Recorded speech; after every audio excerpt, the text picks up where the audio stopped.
Good evening. Tonight, you find yourself not in your own bed, but in a different time, a different body, a different kind of silence. It's cold. The mattress smells vaguely of sheep, and next to you lies someone you've never spoken to, not really. Maybe you've seen them across the hearth. Maybe your parents introduced you once between harvests. Maybe you've only just met. But now, you're married. Congratulations. You're about to discover what sex was like in the Middle Ages. Let's start with the basics. You don't get to choose much. Your spouse chosen by family, for land, alliances, or social status. Your wedding night scheduled by contract. Your understanding of anatomy limited, at best. You might not even know what's about to happen. In fact, many people didn't. There were no sex education classes, no helpful diagrams, no whispered YouTube tutorials in the hayloft. Just vague warnings, confusing metaphors, and the occasional horrified conversation with a much older sibling. The bed you're in is likely small, lumpy, and shared with the occasional pet or worse, relatives. Privacy is rare. Walls are thin or non-existent. If you're lucky, someone hung a sheet. If you're unlucky, your entire extended family is standing outside the door, waiting to hear proof of consummation. Because in many medieval communities, especially among nobles, the wedding wasn't official until it was physically sealed and sometimes literally witnessed. Yeah, witnessed. There are records of families, both sets of in-laws, gathering outside the wedding chamber, listening for the sounds of union. In extreme cases, a priest might bless the bed and stand just outside, holding a candle, while the couple awkwardly pretended not to exist. In some cultures, they even inspected the sheets the next morning, searching for proof of virgin blood. Romantic, isn't it? If you're a woman, things are complicated. Virginity is currency. Honor is measured in silence, obedience, and whether or not you cry out on your wedding night. You've likely been told nothing, or worse, half-truths about pain and duty and bearing sons. You may be terrified. You may be resigned. You may have been married at 14, and no one asks if you're ready. If you're a man, you're expected to know what to do. But no one's told you either. Your only education might have come from a soldier, a shepherd, or a bawdy song you didn't fully understand. You fumble forward unsure, unsteady, and praying that whatever happens is normal. What's considered normal? Well, according to medieval theology, sex is for one thing only procreation. Everything else is suspicious. Pleasure is viewed with deep mistrust. The church teaches that lust is a sin even within marriage. Sex is only acceptable when performed in the proper way, with proper intent. In the proper position, you get one guess, which anything outside of that is questionable at best, punishable at worst. This means that your bedroom is also a confessional. The moment things get too enthusiastic, too frequent, too inventive, you risk stepping into sin. And you wouldn't want to do that, would you not, with St. Augustine watching from heaven with a very large frown? Despite this, people in the Middle Ages did have sex. A lot of it. They just didn't talk about it the way we do. Intimacy was hidden, veiled behind religious rules and social codes, whispered in kitchens and behind cloisters. It was a mystery, a duty, a risk, and sometimes, just sometimes, a source of joy. But not tonight. Tonight, your body is stiff from a cold church floor. Your hands are calloused. Your head is spinning from too much ale. You lie next to someone you barely know, under a blanket made of wool and expectations. You hear footsteps outside. Someone coughs. Someone laughs. Someone whispers a prayer. You turn. You breathe. You hope for kindness, for patience, for warmth. Because tonight is not about passion, it's about obligation, legitimacy, lineage. Tomorrow, you will wake up married, changed, official, a little more adult, and perhaps a little more confused. But for now, you lie there, staring at the dark beams overhead, listening to the fire crackle and the chickens rustling outside, and you wonder if anyone, anywhere, ever felt ready for this. The answer? Probably not. But they did it anyway. And so will you. Good night. You wake up sore. Not necessarily in the romantic way, more in the your spine met a 14th century mattress stuffed with straw and maybe some regret kind of way. Your new spouse is already up, tending the hearth or avoiding eye contact, and someone has definitely peeked through the curtain to see if you're still alive. Congratulations. You are now officially married, according to the rules of the Middle Ages, and that means your sex life, like your marriage, is officially out of your hands. Because here's the thing about sex in the Middle Ages, it wasn't just about you. It wasn't even mostly about you. It was about property, alliances, and inheritance. Love was optional. Lust was suspicious. And individual desire, that was quaint. If you're part of the nobility, your marriage was arranged by parents, stewards, or even kings. It might have been decided when you were 7 and sealed when you were 12. You married to combine lands, secure power, or create an alliance that wouldn't fall apart the moment someone got bored. Your marriage came with paperwork, signatures, a feast, and a lot of people watching you chew. But even for peasants, sex and marriage were social events. You couldn't just sneak off and elope in the woods. Well, you could try, but local authorities, family members, and the ever-watchful church were all heavily invested in making sure marriages were done right, done publicly, and done with the understanding that sex was now a legal, sacred obligation. That's right, obligation, huh? Canon law, the church's rulebook, explicitly stated that spouses were expected to have sex regularly. Not too much, not too little, and never on Sundays, feast days, Lent, or during a solar eclipse if you were feeling superstitious. The term was marital debt. You owed your spouse sex, even if you weren't feeling particularly poetic about it. Refusing it could be grounds for annulment. And yet, despite all these rules, there was surprisingly little agreement about what sex was supposed to be like. Some theologians said it should be joyless, silent, and strictly for baby making. Others admitted that maybe a little affection was okay, as long as nobody got too excited. There were entire manuals written by monks who had never had sex but felt deeply qualified to explain how everyone else should be doing it. Meanwhile, regular people had to figure things out on their own. Maybe you heard rumors from other wives, jokes from shepherds, or ballads that hinted badly at what to do in the dark.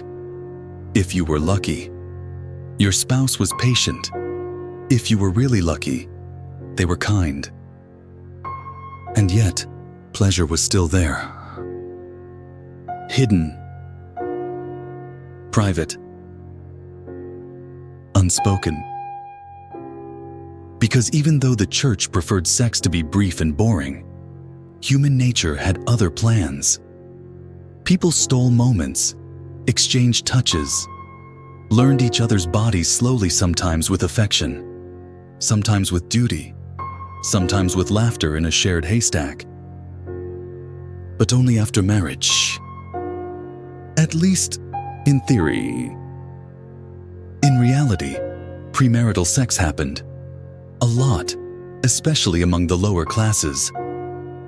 Couples often tested the waters before marriage, and in many cases, a pregnancy was the final push to make the union official. There were even informal betrothal rituals, hand-fasting, promises exchanged before witnesses that functioned like a trial period.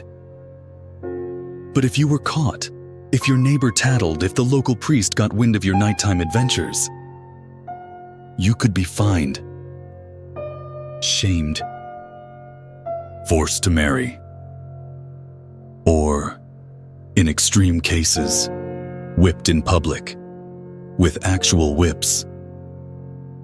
It wasn't just about morality, it was about order, a society where everyone knew their place, where children belonged to married couples, where land passed cleanly through generations. Sex uncontrolled. Unsanctioned sex was chaos. So they tried to tame it, frame it, sanctify it, and still, it slipped through.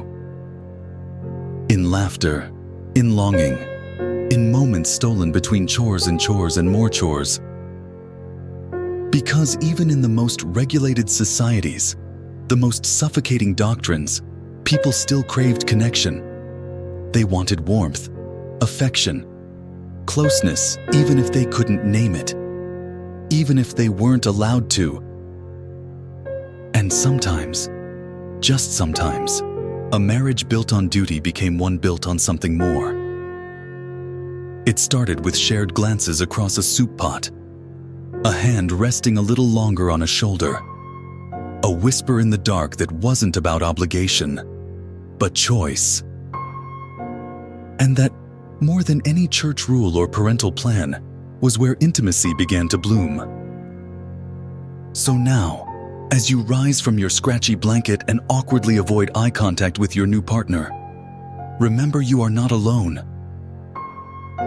Thousands of people before you have tiptoed into marriage, into sex, into lives they didn't choose but slowly, stubbornly, found a way to make them their own. It might not be fireworks, it might not be poetry, but it's real. And that counts for something. So, you've made it through the ceremony. You said your vows probably in Latin, which you didn't understand.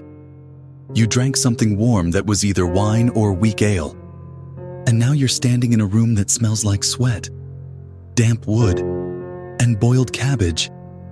There are candles, there's a bed, and, unfortunately, there are also people. Because if you were expecting privacy on your wedding night in the Middle Ages, I have some deeply disappointing news. The consummation of marriage wasn't just a private affair, it was often a community event. Now, to be fair, not everyone literally watched.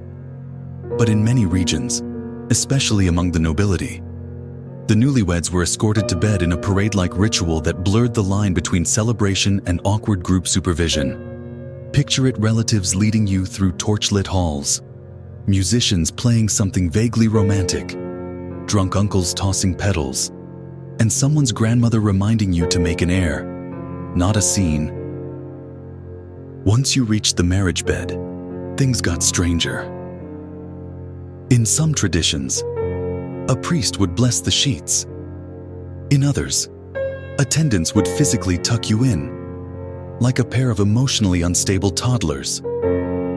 In rare but very real cases, witnesses were required to confirm that the act had occurred either by hearing it, seeing the aftermath, or in horrifying instances, staying in the room until it was done. Let's pause for a second to scream internally. Now back to our story.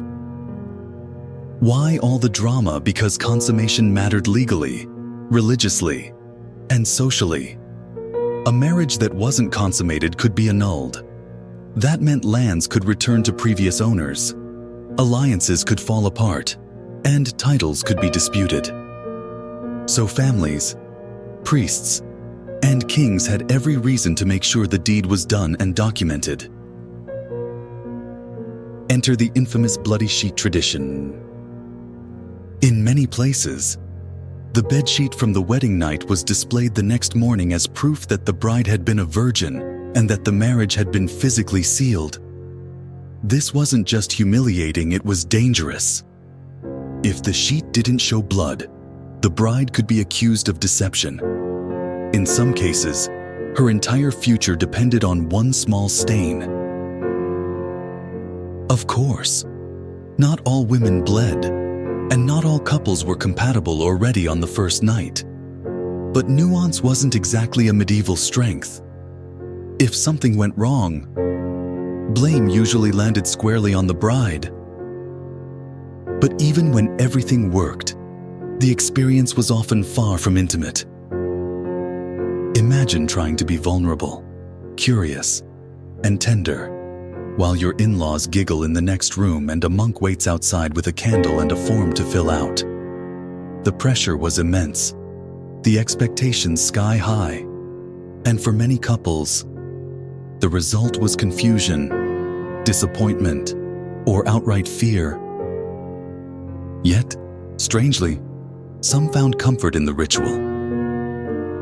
For a society obsessed with structure and hierarchy, the scripted nature of the wedding night gave it a kind of predictability. You weren't expected to be a lover, a poet, or a master of seduction. You were expected to do your duty. If it wasn't magical, well, neither was anything else in your life. At least it was done. Still, some rebelled. There are stories quiet, cheeky stories of couples sneaking in practice runs before the wedding, of young women secretly taking herbs to avoid bleeding, of grooms faking a stain with animal blood to protect a nervous bride. Love wasn't dead, it was just really well hidden. And sometimes, the unexpected happened. A marriage arranged for property blossomed into affection. A timid couple discovered laughter in their awkwardness. A shared glance turned into a kiss that wasn't in the script. And in those rare, flickering moments, the wedding night became something more than just proof of a contract. It became a beginning. So here you are. You've survived the feast, the procession, the prayers, the priest with the extremely judgmental eyebrows. You've laid beside someone you hardly know, under a roof that leaks and a society that watches. You've done your part or tried to. Maybe it was fine. Maybe it was terrible.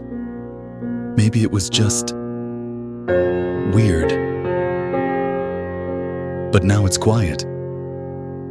The candles have burned low. The footsteps have faded. The sheet, bloody or not, is folded away. And the two of you are left alone for the first time, not as strangers, not as bargaining chips, but as people. You don't know what comes next, but at least now, no one's watching. Except the chickens. There are always chickens. You might think that once the wedding was over and the door finally closed, the church would mind its own business. But no, this is the Middle Ages. The church was always in your business, especially your bedroom business. Tonight, as you lie there next to your new spouse, still trying to figure out whether you're supposed to feel joy, guilt, or just vaguely itchy from the straw mattress, you also wonder, is this allowed? That's where things get complicated, huh? Because in the medieval world, sex wasn't just a personal act, it was a spiritual event, a holy transaction, a moral test that you could pass or fail every time you touched your partner. The church, particularly in the Latin West, held very strong views on sex, and most of them boiled down to this: sex is for procreation. Period. If you were doing it for fun, or worse, for intimacy, you were already treading on thin theological ice. Sex, said the theologians, was tainted by original sin. It was the weakness of Adam and Eve, passed down like a bad heirloom. Even within marriage, the act was seen as tolerable only because it made babies. And even then, you were expected to feel a little bit ashamed about it. Imagine trying to explain this to your nervous, newly married self. Congratulations on your union, God is watching. Please use the missionary position only. No eye contact, no enthusiasm, and for the love of Saint Thomas Aquinas, don't enjoy it too much. In fact, the church developed entire manuals outlining what was acceptable. Certain days were off-limit Sundays, feast days, Lent, Advent, Fridays, Wednesdays, and any day involving a saint, a harvest, or a passing comet. Depending on the local bishop's vibe, that could leave you with as little as 90 clean days a year for marital relations. That's less than the number of emails you ignore in a week. And that's assuming both of you are healthy, not fasting, not pregnant, and not recovering from childbirth, which was often, meaning, in practice, many couples lived under a near-permanent state of sexual suspension. What happened if you broke the rules? Technically, you were sinning. You were expected to confess, do penance like fasting or extra prayer, and maybe abstain even longer. Some manuals gave specific punishments for unapproved acts, everything from prayers to 40 days of penance for non-missionary positions. Yes, someone actually calculated that. And what about pleasure? That was even worse. Pleasure meant passion. Passion meant losing control. Losing control meant sin. And sin meant eternal consequences. There were debates, long, angry, theological debates about whether it was acceptable for a husband to enjoy sex with his wife too much, whether loving the act too deeply might be considered a form of luxuria, one of the 7 deadly sins.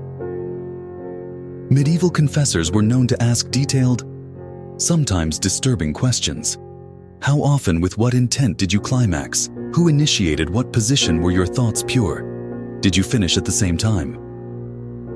It's like having a nosy roommate who's also your spiritual parole officer. But here's the twist: the church wasn't just trying to ruin the party.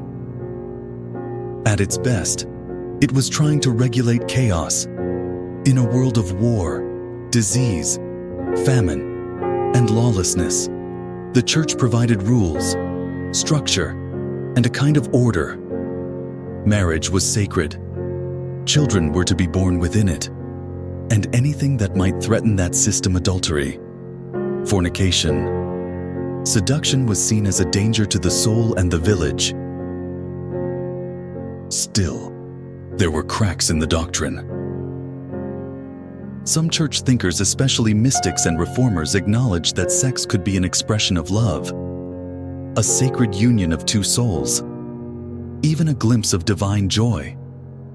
These were rare voices, often ignored or silenced, but they were there whispering that maybe, just maybe, God wasn't quite so angry about 2 people caring for each other in the dark.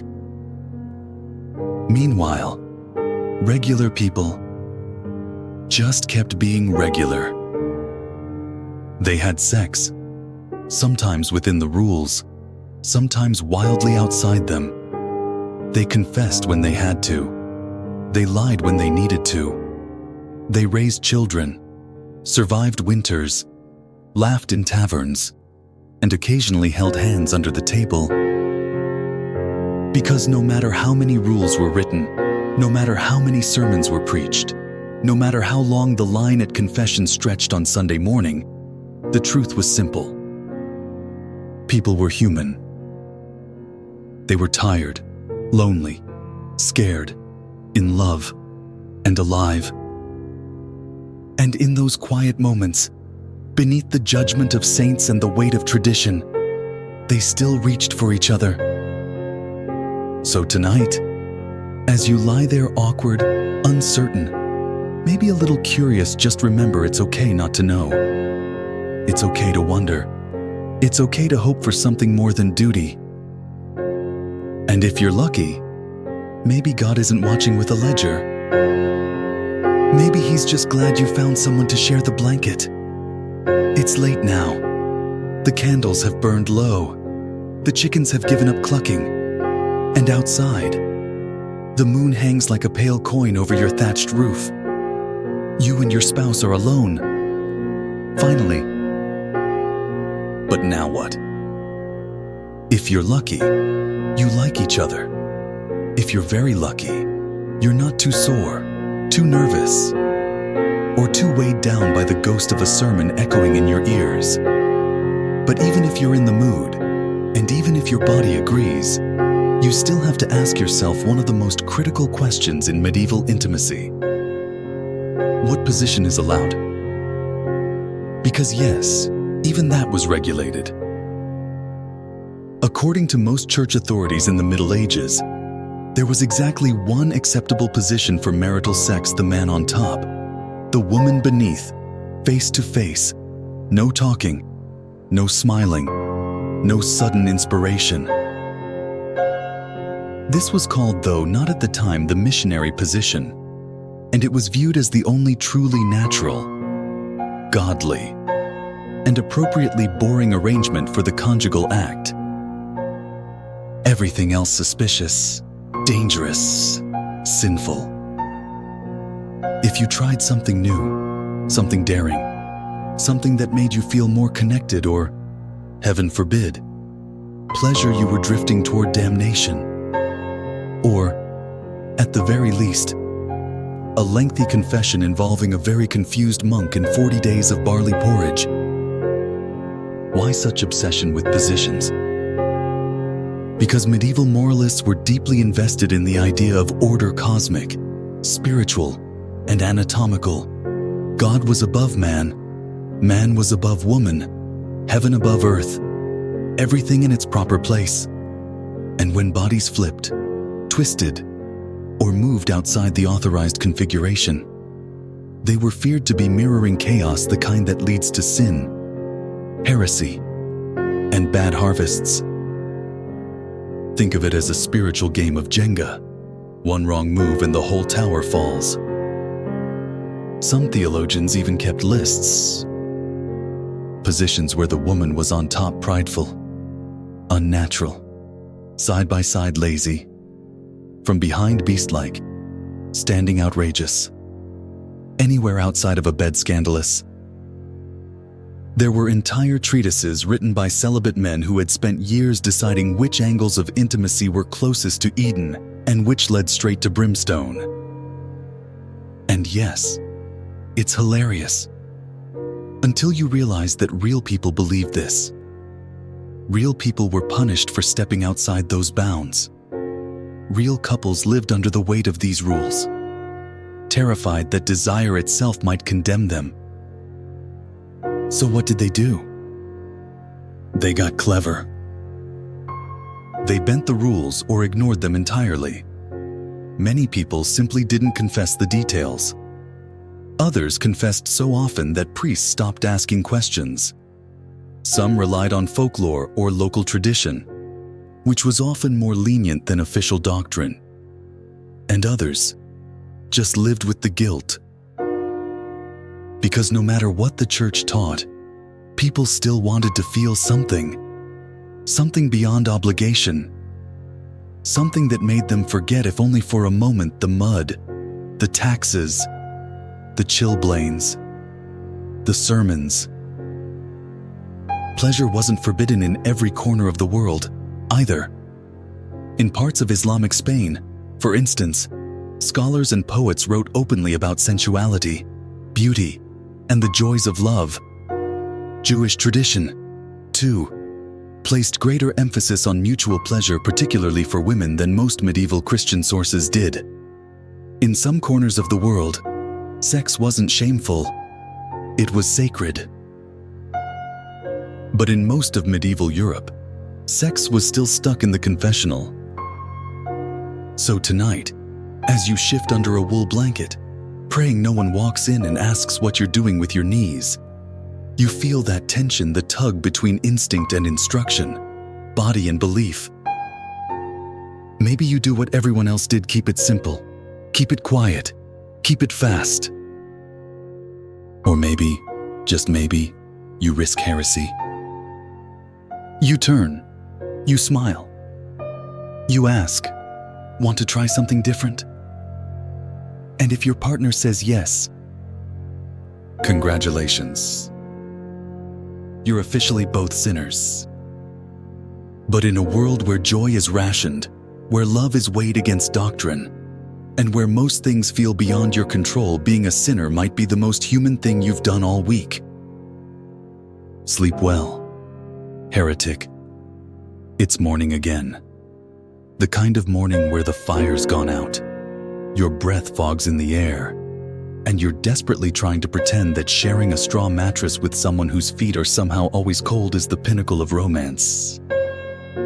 But something else lingers this morning, something heavy. Not soreness, not regret, guilt. Because last night, you might have done something questionable. You might have enjoyed yourself, and in the Middle Ages, that was a problem. Because sex wasn't just a physical act, it was a spiritual landmine. Every motion, every whisper, every flicker of emotion could be interpreted as a test of your soul. And failing that test, that meant confession.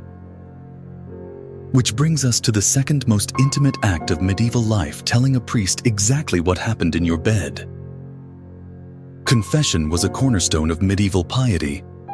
Everyone did it, or was supposed to, and while most people dreaded it, they also relied on it like a holy reset button. You sinned. You confessed. You were absolved. Hopefully. Eventually. Maybe. But here's the catch: when it came to sex, the questions weren't vague. They were shockingly specific. Medieval confession manuals were widely circulated among clergy, and they included detailed instructions for interrogating the faithful. If you were married, you might be asked, "Did you have sex this week? Was it on a holy day? Did either of you climax? Did you think impure thoughts? Did you enjoy it? Did you want to enjoy it?" And if you weren't married, the questions got worse. These weren't idle curiosities. The church believed that lust, even consensual, even within marriage, was a distortion of divine purpose. Sex was for procreation. End of sermon. If pleasure happened by accident, fine. But if you sought it, if you invited it, that was luxuria lust, and it ranked right up there with gluttony, greed, and wrath, the deadly sins, the big ones. So imagine sitting in a cold stone chapel, knees on hard floor, whispering to a priest that last Tuesday you might have kissed your spouse a little too enthusiastically, or initiated contact, or even, God forbid, enjoyed a moment of connection that wasn't explicitly about children. Now imagine the priest sighing and assigning you penance. Sometimes it was harmless. A few extra prayers, a fast day, a donation. Other times, it was severe. 40 days of abstinence, public humiliation, pilgrimage, a vow of celibacy until further notice. And yet, people kept doing it.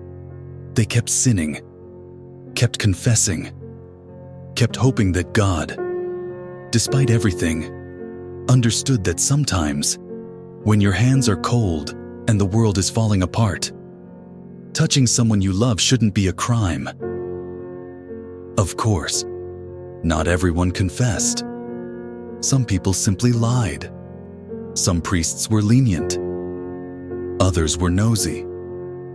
Some didn't care at all unless there was a goat involved, and yes, Unfortunately, there were rules for that too. But the result was a population constantly caught between desire and damnation.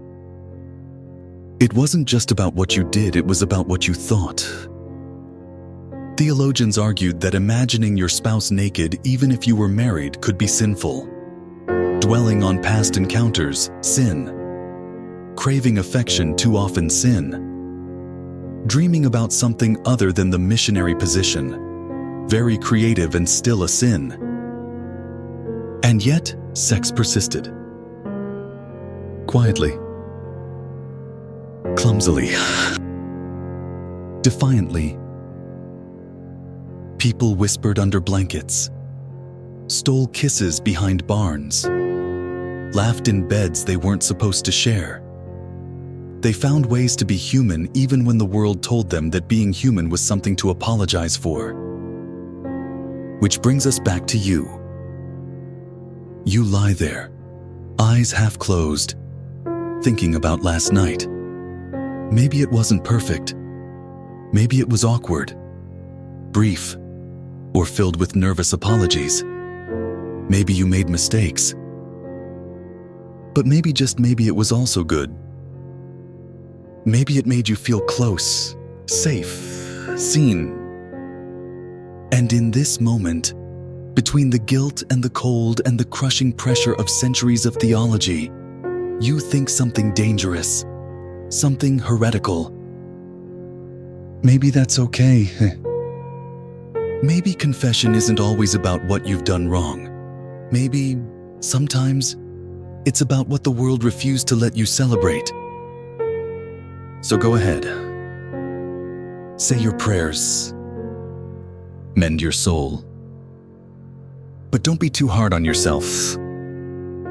Because in a world of plagues, war, and endless penance, finding a moment of warmth in the dark might be the most sacred act of all. Now, let's shift the candlelight a bit. Away from your peasant bed, away from the noble marriage chamber with its velvet-curtained awkwardness, and toward a much quieter, holier place, the monastery. It's quiet here, too quiet. You hear the shuffling of sandals on stone floors, the dry whisper of turning parchment, the soft drone of prayer at dawn. Here, among monks and nuns, sex is not a subject. It's not supposed to exist. In fact, if you're in this cloister, it's been left at the gates along with vanity, ambition, and any hope of eating dinner without lentils. Because in the Middle Ages, to take religious vows meant to take vows of celibacy. Total, lifelong abstinence. No sex, no marriage, no touching, not even a lingering glance if you could help it. You are wed to God now, and God doesn't spoon.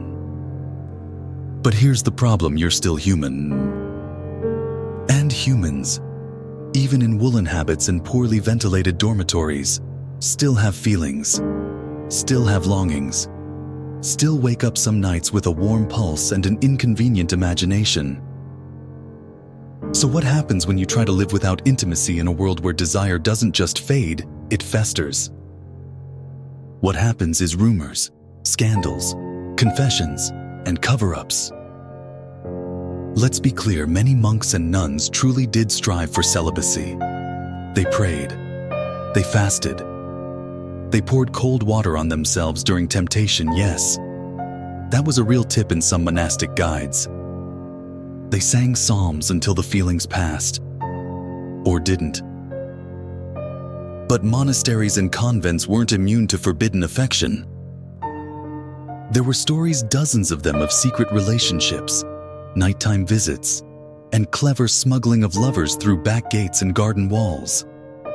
There were even recorded cases of nuns becoming pregnant, monks running away to marry, and entire religious communities being shut down for excessive familiarity. In one convent, nuns were accused of sneaking out under cover of night to visit men in nearby towns. In another, a monk wrote passionately erotic poetry that was later confiscated and, presumably, read aloud by other monks for educational purposes only. And it wasn't always heterosexual. Same-sex intimacy, while deeply condemned by church doctrine, did happen within these isolated, gender-segregated spaces. Friendships turned emotional. Emotional bonds turned physical. Sometimes it was love. Sometimes it was confusion. Sometimes it was a lonely person reaching for another lonely person in the dark. The church responded with rules. Strict separation, heavy surveillance, punishments ranging from extended fasting to exile to being literally bricked into a cell alive. But repression rarely ends desire. It just drives it underground. Some monastic communities developed secret codes. Others simply looked the other way.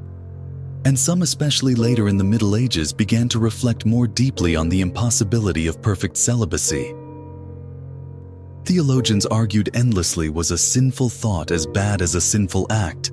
Was a nocturnal emission, a wet dream, a sign of weakness, or just your body doing maintenance? Should a monk confess every wandering image that crept in during matins? The manual said yes. But common sense said, maybe let it slide. The result, a vast, conflicted inner world where guilt met yearning, where piety coexisted with longing, and where silence often covered stories that no one dared speak aloud. And sometimes, amid all the shame, something beautiful emerged. Letters. Poems. Confessions whispered with trembling honesty. I have loved. I have erred. I have felt more than I should. These weren't just sins. They were signs of life. So tonight, as you sit in your imagined monk's cell, the candle flickering, your fingers tracing the edge of a worn psalter, ask yourself, could you do it? Could you live a life without touch, without connection, without even the memory of intimacy? Some did. Others tried. And many, despite the rules, found ways to be human anyway. Because even the most sacred walls cannot hold back the tide of longing forever. It's late again, and your stomach is growling. Maybe it's because dinner was turnips. Again. Or maybe it's something else, something stirring lower, warmer, and slightly more optimistic.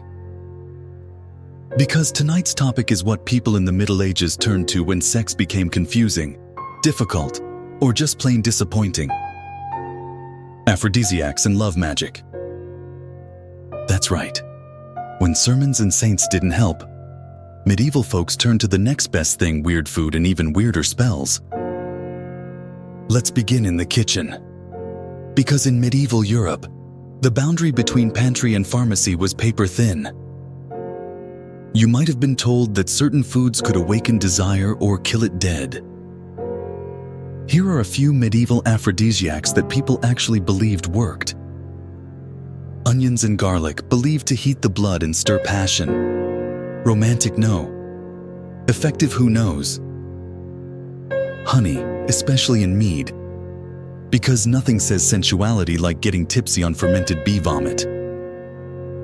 Ginger and cinnamon considered warming spices. Think medieval red-hot candies. Nuts, particularly almonds and hazelnuts, because fertility and symbolism go hand in hand. Wine mixed with herbs, like verbena or lovage, prescribed by some as a kind of pre-game cocktail for nervous newlyweds. Of course, not everyone agreed on what worked. Some believed too much cheese could make you sluggish. Others thought pears were downright dangerous. And oysters too rare and slimy for your average pig farmer to have an opinion. But food wasn't the only source of hope. No, when things got truly desperate, people turned to magic. Love spells. Charms.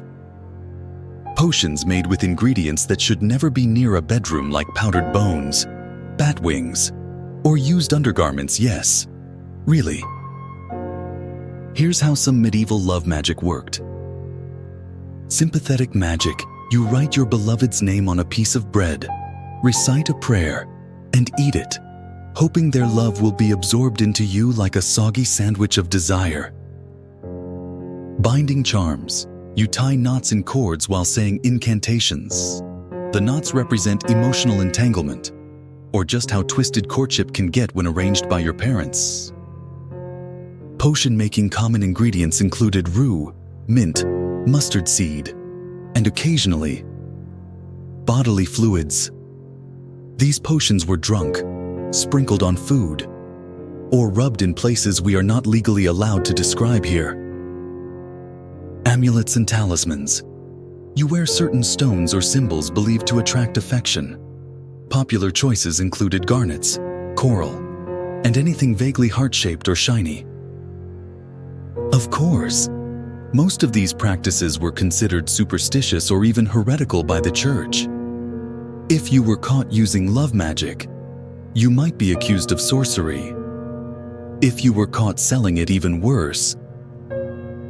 But that didn't stop anyone. Because sometimes your crush didn't notice your new tunic. Sometimes your spouse treated intimacy like a tax payment. And sometimes, when you tried prayer, fasting, and every position deemed canonical, you just needed a little help. There are even records of sex manuals floating around medieval households, not always in Latin, and definitely not approved by clergy.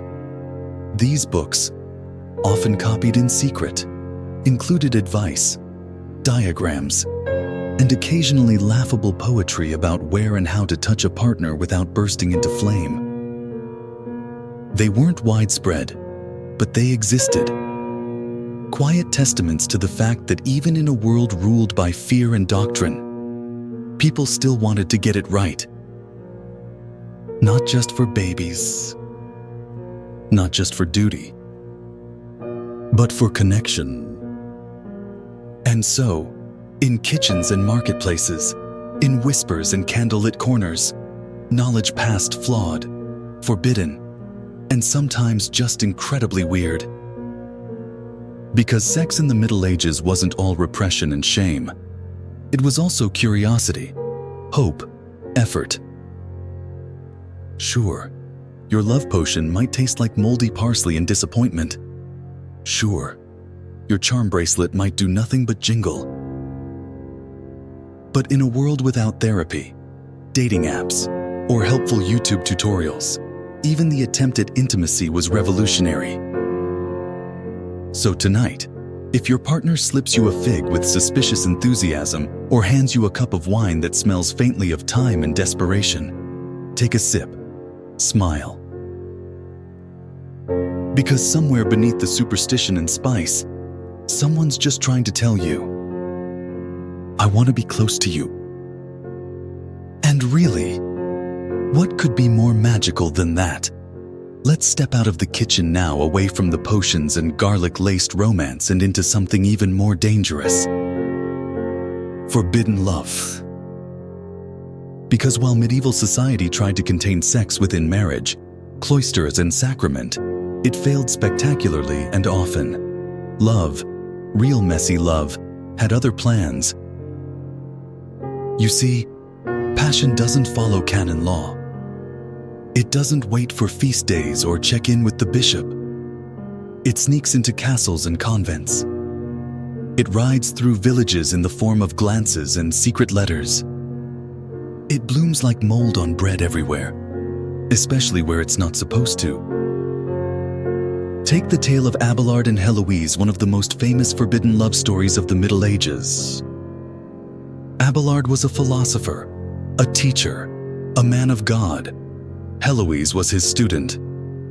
Brilliant, bold, completely off limits. They fell for each other hard, quickly, And with all the reckless intensity of two people who should absolutely not be kissing in the church library. Their affair ended, predictably, in scandal. Heloise became pregnant. Abelard was castrated by her angry relatives. They were separated, forced into religious life, and spent the rest of their days writing long, tortured letters full of love, loss, and philosophical longing. Medieval romance come for the poetry, stay for the trauma. But they weren't alone. All across Europe, nobles fell for peasants. Monks loved nuns. Married women loved troubadours. Priests had secret families. And peasants blessed them just did whatever they could between harvests. These weren't always happy stories. Adultery was a sin, a crime, sometimes even punishable by death, especially if you were a woman. A man might be fined, flogged, or humiliated. A woman could be stoned, drowned, or locked away forever. But people still did it. Why? Because marriage was often a contract, not a connection. Because love didn't always arrive on schedule. Because sometimes the heart wanted what the church said it absolutely, under no circumstances, could have. And sometimes people risked everything just to feel seen. There were also tales of courtly love, an idealized form of forbidden affection, where knights pledged devotion to married noblewomen, wrote songs about their unattainable beauty, and occasionally died in tournaments for a single handkerchief. Did they actually consummate these loves? Sometimes. Often it was more about the performance, the poetry, the pining, the longing itself. A safe outlet for desire in a world where touching the wrong person could ruin your life. But the lines blurred. In one noble court, an affair between a lady and a knight led to years of blood feuds and whispered scandals. In another, a bishop was quietly moved after being discovered in a hayloft with a blacksmith's wife. And then there were the secret children, born out of wedlock, hidden, fostered, sometimes acknowledged, sometimes not. Some rose to power, others to the gallows. Each one a reminder that no law, no sermon, no lock on a monastery door could fully contain human passion. Even literature reflected this. Think of Tristan and Isolde, the lovers who drank a potion and fell into doomed, eternal passion, or Lancelot and Guinevere, whose affair withered the heart of Camelot. These weren't moral tales, they were tragedies. Warnings, yes, but also confessions.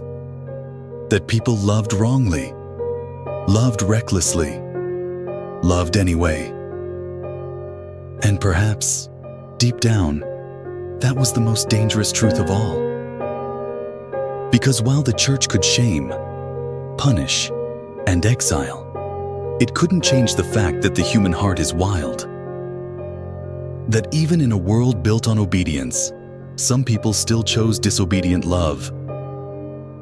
And some of those loves, brief, hidden, impossible, still mattered. So tonight, if you find yourself thinking of someone from long ago, someone you shouldn't have wanted but did, don't flinch. You're not alone. You're just human. And in the long, tangled history of desire, that's the most honest thing you can be. You've heard the sermons. You've endured the confessions. You've prayed through the guilt and survived the missionary position. And yet, you find yourself with a very real, very medieval problem. You don't want 12 children. Enter one of the least talked about, most controversial realities of medieval sexuality: birth control. Yes, it existed. No, it wasn't approved. And yes, people used it anyway. Because while the church loudly preached that the purpose of sex was procreation and that any attempt to prevent it was unnatural, sinful, and possibly demonic, peasants, nobles, and everyone in between still tried to control their fertility. Let's start with herbal contraceptives. Medieval midwives and wise women passed down knowledge that was practical, localized, and sometimes shockingly effective. Certain herbs were believed to prevent pregnancy when consumed regularly, inserted internally, or applied in creative and questionably hygienic ways. Here are a few favorites. Pennyroyal, a strong-smelling mint relative often made into teas or tinctures. Warning: toxic in large doses, also used to repel fleas. Silphium, a famous plant used in ancient times for contraception, but by the Middle Ages, it was extinct. Ripe, birth control salad. Rue, Queen Anne's lace, and mugwort, believed to prevent implantation or disrupt cycles. Usually taken as bitter, body-confusing brews.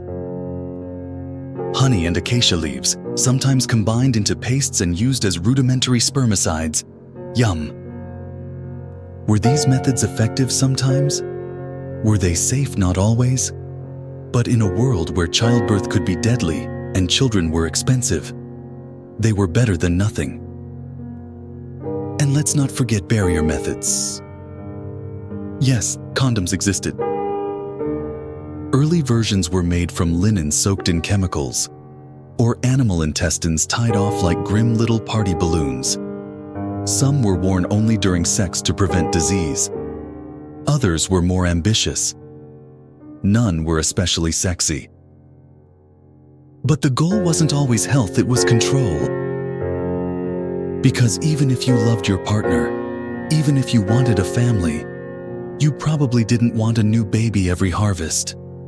Medieval medicine had no prenatal care, no reliable doctors, no epidurals, just hope, herbs, and holy water. So people, especially women, took matters into their own hands. Quietly, carefully, sometimes with the help of midwives, sometimes alone. The church disapproved. Officials punished when they could. But most of the time, people just didn't talk about it. Because discussing birth control meant admitting that sex wasn't just about babies. It meant admitting that sex could be for closeness, for pleasure, for the aching need to feel alive in a world built from mud, blood, and duty. And that was scandalous.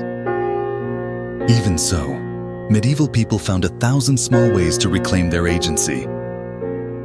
Tracking the moon and their own cycles. Sleeping in separate beds after a certain number of children. Turning to magical rituals that were really just early forms of reproductive planning. And when all else failed, abstinence. Not the kind the church promoted with fasting and guilt, but chosen abstinence. A couple quietly agreeing, not tonight, not this year, not again. Sometimes it worked. Sometimes it didn't. Because contraception in the Middle Ages wasn't foolproof. It was trial and error. It was whispered advice and worn recipes. It was hope disguised as superstition. And it was resistance against a world that often expected women to sacrifice their bodies endlessly. So tonight, as you lie awake beside your partner, the stars peeking through a hole in the thatch roof, you're not thinking about original sin or the theological implications of a linen pouch. You're just hoping that tomorrow brings rest, not labor. And maybe that's not heretical at all. Maybe it's sacred. Because to choose how, when, and with whom you share your body is one of the most human, most defiant acts in a world that rarely gave you the right to choose anything. And somewhere out there, a wise woman smiles in the dark, her satchel full of bitter roots and quiet rebellion. Let's talk about something rarely found in illuminated manuscripts, but always present in the margins of medieval life: same-sex love and identity. Because while medieval society, guided heavily by church doctrine, tried to present human sexuality in neat, heterosexual, child-producing packages, the truth was, as always, more complicated. People loved each other in ways that didn't fit the official script. They loved across gender, outside marriage, in secret, and sometimes in defiance of everything they'd been taught. Tonight, you're someone different. You're a monk who finds his heart stirring not during prayers, but when Brother Thomas speaks softly in the garden. You're a noblewoman who's not interested in your husband's hunting stories but lights up when your maid brushes your hair a little too slowly. You're a pilgrim who doesn't have the words for how you feel, but you know you feel different. And in the Middle Ages, difference was dangerous. Officially, same-sex relations, especially between men, were condemned as sodomy, a catch-all term for any non-procreative act the church found objectionable. It wasn't just frowned upon, it was punishable by law, by prison, by fire. But like most medieval rules, the reality was less black and white. Yes, people were persecuted. Yes, trials happened. Records exist of men being burned for alleged relationships, of women being whipped, of love letters being used as evidence of sin. But people also lived and loved. In convents and monasteries, close friendships sometimes blossomed into deep, romantic attachments. These were often called particular friendships, and while many were platonic, others crossed into intimacy. Some were tolerated, some were not. In cities, especially large ones like Paris, Florence, and London, queer subcultures existed, even if they had no formal name. Certain taverns, neighborhoods, and bathhouses became known as meeting places. Some were raided. Others operated in quiet impunity, protected by powerful patrons or sheer indifference. And in literature, there were hints, subtle, coded, but there. The 13th century poem Roman de Silence tells of a girl raised as a boy who becomes a knight and is desired by both men and women. It plays with gender, identity, and attraction in ways that still feel revolutionary. Some saints' lives include passionate, emotional bonds between same-sex companions so intense they were buried side by side and mourned like spouses. In troubadour poetry, a few brave poets wrote of love that dared to look like theirs. But words were limited. There was no concept of gay or trans in the modern sense. People didn't have language for identity the way we do now. What they had were feelings, choices, and sometimes consequences. It was a lonely existence for many. To feel something so deep, so defining, and to be told it was unnatural, demonic, or invisible could be crushing. Confession offered no comfort. The best advice many received was to pray the feelings away, fast, or enter religious life to escape temptation. And yet, they existed. You existed. Quietly. Carefully. With coded glances, secret gestures, and the kind of love that had to hide behind locked doors and hollowed-out letters. So tonight, as you lie awake, heart aching not from shame but from hiding, know this: you were never alone.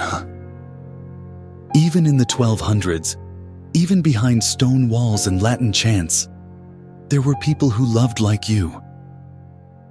who risked like you, who believed that maybe, just maybe, the God who created them didn't make a mistake. And in the great tapestry of medieval sexuality so full of rules, contradictions, and whispered truths, your thread was there, too. Woven quietly, but never torn out. The candles flicker, casting long shadows on the walls. You shift uncomfortably under your wool blanket, not because of the cold, but because tonight's topic stirs something deeper, something more bitter. Let's talk about virginity. Because in the Middle Ages, virginity wasn't just a virtue, it was a currency, a status symbol, a weapon, and often a lie. Especially for women. From the cradle to the altar, a girl's body was scrutinized not for health, strength, or happiness, but for purity. And purity, as defined by society and sanctified by the church, meant untouched. By whom men, obviously. Women were expected to arrive at marriage intact, a word that reduced their entire worth to the supposed presence of a tiny piece of tissue. Hymens were discussed in hushed tones, as if they were divine seals placed by God and watched over by angels holding wedding contracts. The stakes were brutally high, hun. A woman who was not a virgin at marriage unless she was a widow could face shame, social ruin, annulment, or worse, her family's honor might collapse. Dowries could be revoked. In some cases, she could be beaten, cast out, or even killed. So people cheated. They faked blood on the sheets, used animal innards, cut their thighs, had friends vouch for them, or simply lied and prayed no one asked too many questions. And what about men? Well, let's just say no one was checking their sheets. The double standard was staggering. Men were praised for experience. Women were punished for the mere suspicion of it. A man who bragged of conquests was considered virile. A woman who kissed the wrong boy at a festival might never marry. But it wasn't just social, it was spiritual. The church held up the Virgin Mary as the ideal woman, silent, obedient, and sexually untouched. Saints were canonized for preserving their virginity at all costs, even through torture. Martyrs were celebrated for dying before their purity could be taken. Virginity wasn't just about chastity, it was about control. Of women's bodies, of their choices, of their futures. And yet, as with all things medieval, the story isn't entirely bleak. Some women weaponized virginity, using it to gain power. Noble women who refused marriage could enter convents and become abbesses, managing wealth and lands with more freedom than any wife. Some saints were rumored to pretend visions to stay unmarried. Virginity gave them an escape route. And for married women, the obsession sometimes faded, especially after children came. Then, they were judged by their roles as mothers, as caretakers, as household economists. The virgin wife-mother progression was rigid, but survivable. Still, the scars lingered. Imagine growing up in a world where your entire value, your dowry, your marriage prospects, your very soul depended on something you couldn't see, control, or even fully understand. Imagine the fear on a wedding night, not just of the act itself, but of the proof required the next morning. Imagine how many women bled from pressure, not from anatomy. And now imagine the silence. Because no one talked about how many women weren't virgins, or how many men expected them to be, or how many quietly mourned the freedom they'd never been given. So tonight, As the fire dies and the village sleeps, let's say something no medieval sermon ever dared. Your worth is not your virginity. Not now, not then, not ever. You are not a contract. You are not a hymen. You are not someone else's proof. You are a person. And in a world that spent centuries trying to tell you otherwise, that is the most radical truth of all. Tonight, we turn to one of the most feared shadows in medieval bedrooms, not sin, not scandal, but sickness. Because while sex in the Middle Ages was tangled with guilt and religion, it was also tangled with something even more immediate: disease. And no, we're not just talking about colds or bad breath. We're talking about leprosy, syphilis, and a wide cast of characters that made every rendezvous potentially life-altering, sometimes life-ending. Let's start with leprosy. It wasn't actually very contagious, but that didn't stop medieval Europe from treating it like the Black Death's creepy cousin. Skin lesions, nerve damage, facial disfigurement, these symptoms sparked panic. The church often linked leprosy with moral corruption, suggesting it was a punishment from God for secret sin. And what was sin, if not sex? People with leprosy were forcibly removed from their homes, shunned, cloistered, and sometimes given last rites while still alive. They were made to wear bells or clappers to warn others they were near. But what if you were married? What if you still loved each other? Could you kiss, touch, share a bed? For many, the answer was you shouldn't, but you might anyway. Then came syphilis, though technically, it wasn't widespread in Europe until the late 15th century. Still, once it arrived, it caused devastation. Sores, fever, madness, death. And it was sexually transmitted, giving society one more reason to demonize pleasure. Doctors recommended terrifying treatments: mercury rubs, bloodletting, or sweating cures in steamy rooms until your skin practically melted. Yet the disease kept spreading. Because shame doesn't stop desire, and fear doesn't stop love. Of course, there were other risks too. Medieval people didn't know about bacteria, but they understood that some lovers came with consequences. If you visited a brothel legal in many cities but morally frowned upon, you might catch something. A rash, a fever, something that made your downstairs feel like a tavern fire. Remedies included wine, garlic, leeches, and prayers. Not necessarily in that order. And speaking of brothels, they weren't just places of commerce, they were sites of risk, resistance, and unexpected tenderness. Some sex workers wore colored veils or bells. Others were forced to register with town officials. A few owned their own houses and made considerable money. But they all operated under the looming threat of disease, arrest, and public shaming. Yet they kept going. Because sex work wasn't just about desire, it was about survival.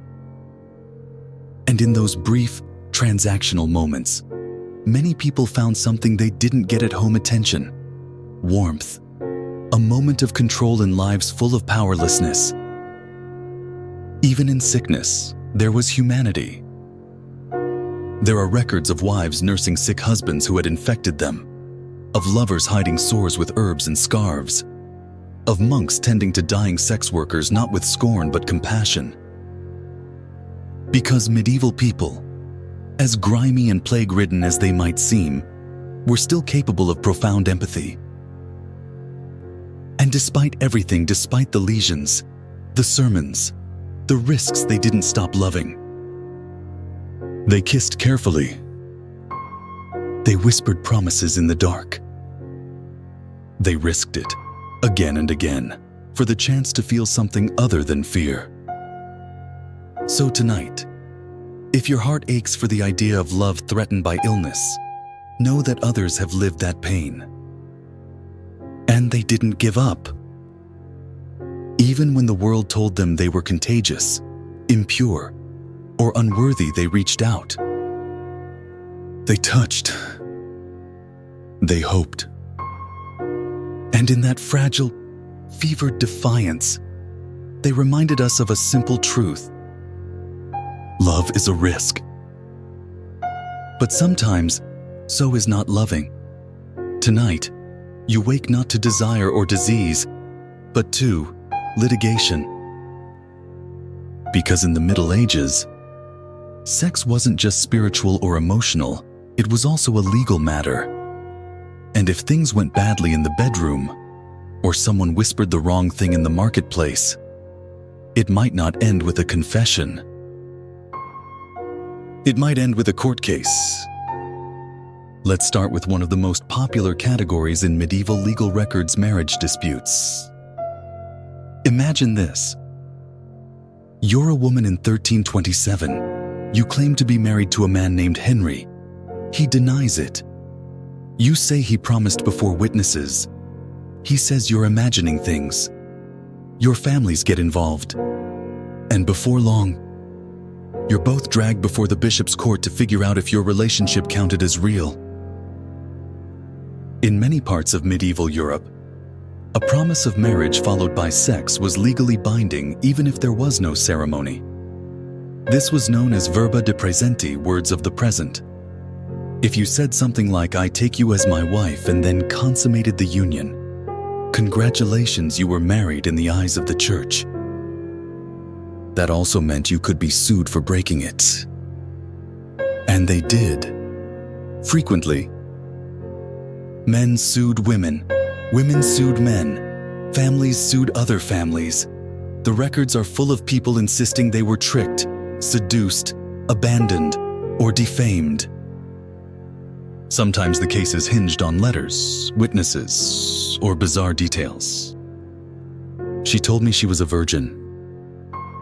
He said he loved me, then fled to Flanders. I have the sheet. It's bloody. Look. Yes, that bloody sheet. In some trials, especially involving noblewomen, the presence or absence of blood was treated as courtroom evidence. Medieval CSI bedroom edition. Then there were adultery cases. If you were married and slept with someone else, especially if you were a woman, it could lead to everything from public penance to fines to annulment. Men were more likely to get away with it, of course. But if caught, even they could be forced to confess publicly or be flogged. In some towns, guilty lovers were paraded through the streets with shaved heads or in humiliating costumes. In others, they had to make donations to the church or serve as examples in morality plays. Don't be like Jeffrey. Jeffrey liked barmaids. And if things got violent, say, someone accused a man of rape called ravishment, the consequences were severe. Sometimes, trials could take months. Outcomes were inconsistent. Victims often had to prove resistance, scream loud enough to be heard by neighbors, or show physical injury. And of course, their character was questioned at every turn. Still, some victims won, and some men were punished. But like now, it depended on who you were, who you knew, and who the judges thought was lying. Other legal oddities included impotence trials, where a woman could sue for divorce if her husband couldn't perform. Sometimes the man had to demonstrate his capabilities in front of court-appointed examiners. No pressure. Consanguinity cases, where someone was accused of marrying a cousin too close to their own bloodline. Because nothing ruins a honeymoon like finding out you're related. Clerical celibacy violations, where priests were caught living with women or fathering children and tried to claim the babies came from miraculous circumstances. Every one of these cases adds a wrinkle to the story of medieval sex. Because behind the sermons and shame was something surprisingly modern: people arguing over love, lies, betrayal, and boundaries. Not with memes or texts, but with parchment, ink, and lots of swearing before God. So tonight, as you imagine lying in bed, tangled in your wool blanket and personal drama, consider this. If someone wronged you in 1374, you didn't post about it. You sued them. And if nothing else, that should make you appreciate the block button just a little more. Now we come to the final flicker of candlelight. You've wandered through brothels, monasteries, scandals, herbs, heartbreaks, and more than one questionable potion. But before you drift off completely, let's talk about something rarely granted to medieval people in their own time: pleasure. Because underneath all the repression, sin, and sermons, people in the Middle Ages still wanted to feel good. Not just emotionally, not just spiritually, but physically, viscerally, deliciously. The problem: almost no one wanted to admit it. Pleasure, especially sexual pleasure, was treated like a fire you couldn't stop staring at, even while the preacher behind you shouted to look away. Medieval theology, especially from folks like Augustine, warned that the body was a trap, that arousal was a sign of the soul losing control, that even within marriage, sex was at best a duty, and at worst, a slippery slope to eternal damnation. And yet, people still had sex. A lot of it. And not just for children, not just for power, but for pleasure. There were songs naughty, irreverent songs about butts and breasts and drunken seductions in haylofts. There were poems that described desire with aching detail. There were carvings in the margins of holy books of monks flashing each other and people doing things with donkeys that, well, we won't discuss here. You're trying to sleep. Even in confession manuals, those grim little how-to guides for priests interrogating souls, there were entire sections on what kinds of pleasure were acceptable, which were borderline, and which were basically ticket to hell level. Spoiler: most things were borderline, huh? And yet, medieval people experimented, explored, whispered and laughed, tried things they weren't supposed to, and then, occasionally, confessed it only to go right back and do it again. Why? Because the body knew something the church didn't, or maybe refused to admit. That pleasure isn't just temptation. Sometimes it's healing. Sometimes it's joy. Sometimes it's the only thing that makes life, with its frostbitten mornings, rotting teeth, and back-breaking labor, feel like it's worth enduring. And here's the secret most sermons missed. Pleasure wasn't always selfish. It could be generous, tender, even sacred. A shared moment in the dark between two people who had nothing else to give each other but their warmth. A pause in a brutal world. A breath. So tonight, as your own body settles beneath the blanket, let go of the guilt, the shame, the 1,000-year echo that says you're unworthy for wanting what you want. You're not a sin. You're not a scandal. You're a human being, just like the countless ones before you who loved in secret, who touched with trembling hands, who risked it all for a single moment of closeness. They were shamed, yes, punished, sometimes, but also they were alive. And now, as the candles finally die out and the village slips into sleep, you carry their stories with you. Strange, tender, awkward, beautiful stories. Stories of how we've always longed to know each other fully. And maybe, just maybe, without fear. So now, dear listener, you've reached the end of our long, candlelit walk through the shadows and silk sheets of medieval intimacy. We've whispered about monks sneaking kisses, nobles tangled in forbidden love, peasants praying for pleasure, and saints trying not to think too hard during evening prayers.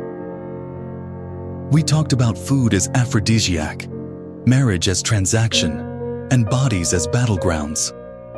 You met lovers who risked everything, priests who looked the other way, and herbalists who brewed resistance one bitter cup at a time. You discovered that sex in the Middle Ages wasn't just fire and brimstone, it was also human. Messy, quiet, hopeful. And despite the fear, the shame, the laws, and the sermons, people found ways to love. They found ways to feel good, to connect, to break the rules when the rules made no sense, to write poetry, to light candles, to pretend it wasn't about sex when it obviously, gloriously was. So tonight, as you drift into your own dreams, maybe give a nod to those forgotten lovers, the ones history tried to silence, the ones who dared to want more. More than duty, more than fear, more than survival. And as always, if you enjoyed this little journey into the strange, sweet, and sometimes scandalous past, don't forget to like, subscribe, and share. Because telling these stories is how we keep them alive. Now close your eyes. The past is quiet now.